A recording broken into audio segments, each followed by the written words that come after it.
Profit and loss is the subject of today's Lean-In video.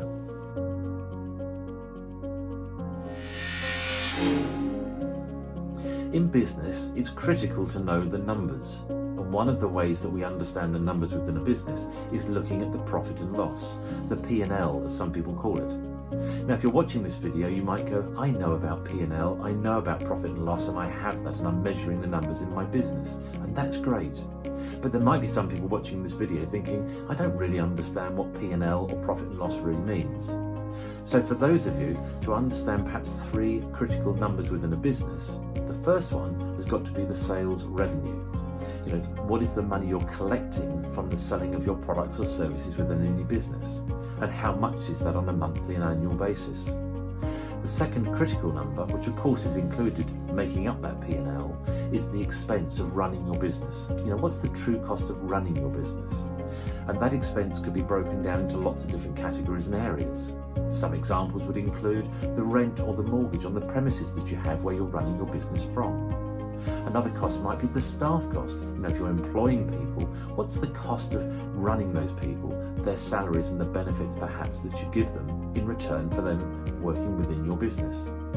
And the third area is quite simply really a sum. It's the subtraction of the expenses of running your business against the sales revenue. And the difference between those two is called profit.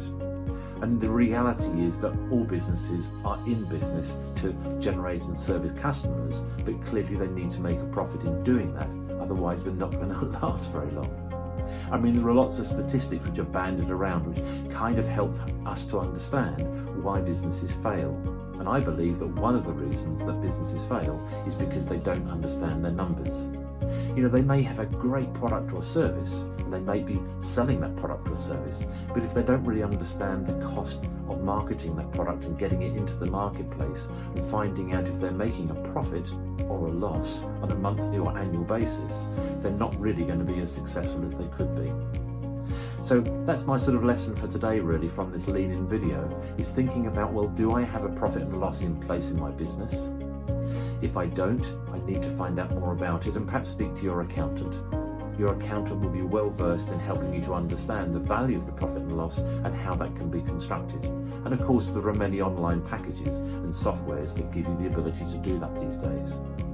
And if you do understand your P&L and what that really means, then I'm going to encourage you to take a closer look at it and start to really say to yourself, how can you widen the gap between your sales and revenue and the cost of running your business? You know, are there things that you can be doing to reduce the cost or the expenses of running your business, which obviously increases your profit if you do that?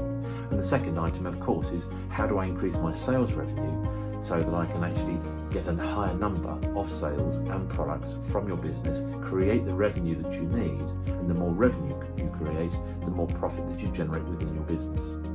So I hope that short video is helpful for you today. For those of you that have got a profit and a loss, I'm going to encourage you to have a look at it and see if there are actions that you can take to increase the profit in your business by either reducing the cost of running your business or finding ways to increase sales. And for those of you that don't have a profit and loss in your business, I'm going to encourage you to look into that, talk to your accountant maybe, and find out how practically you can put those numbers in place so that every month you know exactly where you are within your business and whether you're making a profit or a loss. Anyway, I'll let you get on.